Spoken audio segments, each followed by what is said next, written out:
Hello बच्चों, let's see the question. In the figure, a container is shown to have a movable without friction piston on top. The container and the piston are all made of perfectly insulating material, allowing no heat transfer between outside and inside the container.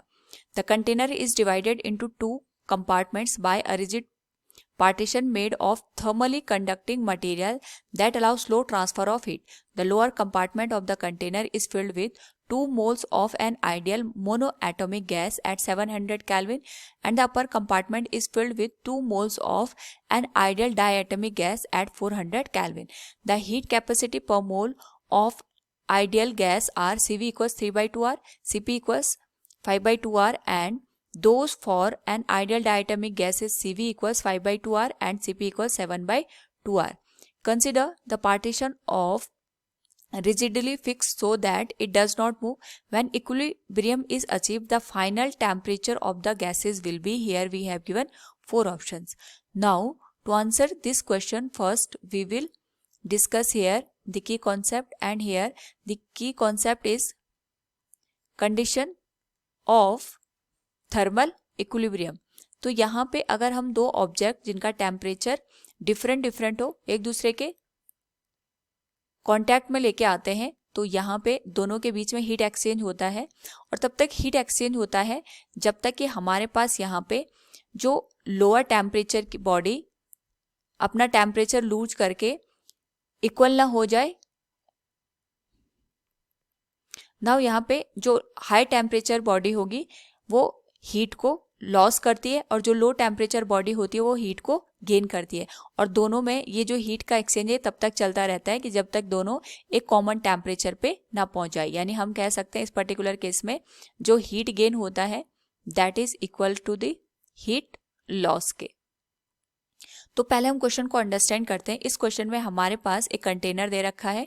इस container में एक piston हमने use किया हुआ है, और साथ में ये जो कंटेनर का आउटसाइड बॉडी है ये इंसुलेटिंग है. मतलब यहाँ पे इसमें ना हम हीट को एक्सचेंज कर सकते हैं और ना ही यहाँ पे ये हीट को यहाँ पे डिलीवर करेगा. लेकिन यहाँ पे इस कंटेनर का हमने दो पार्ट किए. ये फर्स्ट पार्ट है, it is the second part. एक में डायएटॉमिक गैस भरी है, दूसरे में हमने मोनोएटॉमिक गैस को फिल किया है.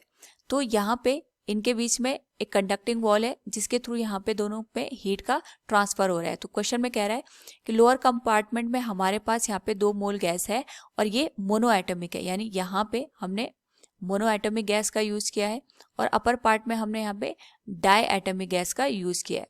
Now according to the question यहाँ पे दोनों के बीच में हीट एक्सचेंज हो रहा है.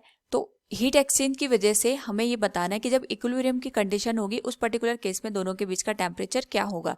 साथ में यहाँ पे जो लोअर हमारे पास कंपार्टमेंट है उसका टेम्परेचर 700 केल्विन के बराबर है, और अपर का यहाँ पे जो टेम्परेचर है इट इज 400 केल्विन. नाउ यहाँ पे जो हमारे पास कंडक्टिंग वॉल दे रखी है इसी के थ्रू दोनों में हीट का ट्रांसफर हो रहा है. तो सबसे पहले हमें ये अंडरस्टैंड करना पड़ेगा कि हमारे पास यहाँ पे जो हमने पिस्टन का यूज किया है इसको हम यहाँ पे स्लोली मूव करवा रहे हैं. तो इस तरीके से यहाँ पे हम इसको मूव करवाएंगे कि हमारे पास जो ये अपर पार्ट है ये हीट का एक्सचेंज करेगा एट अ कांस्टेंट प्रेशर, और यहाँ पे जो डाउनवर्ड वाला हमारे पास कंटेनर है इसमें जो हीट का ट्रांसफर होगा ये कांस्टेंट वॉल्यूम पे होगा. कांस्टेंट वॉल्यूम पे इसलिए होगा क्योंकि हम इसका यहाँ पे कोई भी वॉल्यूम में चेंज लेके नहीं आ रहे हैं. और जो हमारे पास अपर पोर्शन का हमने यहाँ पे कंटेनर लिया है उसमें हम यहाँ पे पिस्टन का यूज करके, क्योंकि हम इसको मूव करवा रहे हैं तो इस वजह से यहाँ पे इसका वॉल्यूम तो चेंज होगा. इसका मतलब यहाँ पे जो हीट का ट्रांसफर होगा ये कांस्टेंट प्रेशर पे होगा. So we can say heat transfer in container first will be at constant pressure. और दूसरा अगर हम बात करें यहाँ पे जो हमारे पास कंटेनर सेकंड होगा उसमें जो हमारे पास हीट का ट्रांसफर होगा it will be at constant volume.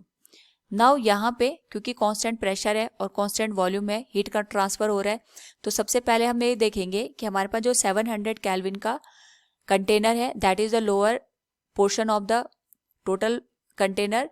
तो इसमें जो टेम्परेचर है इट इज 700 केल्विन और अपर कंटेनर का जो हमारे पास temperature it is 400 kelvin.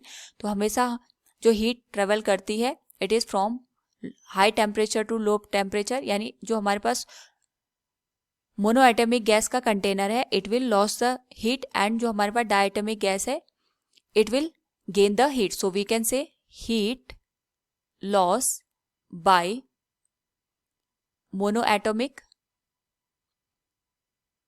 gas will be equal to heat gain by diatomic. तो यहाँ पे जो हीट एक्सचेंज है अगर हम इनकी वैल्यू पुट करें तो ये हो जाएगा n इंटू, क्योंकि मोनोएटमिक गैस का हमने यहाँ पे कोई भी वॉल्यूम चेंज नहीं किया है, सो इसके लिए जो स्पेसिफिक हीट लेंगे it will be at constant volume multiplied with change in temperature.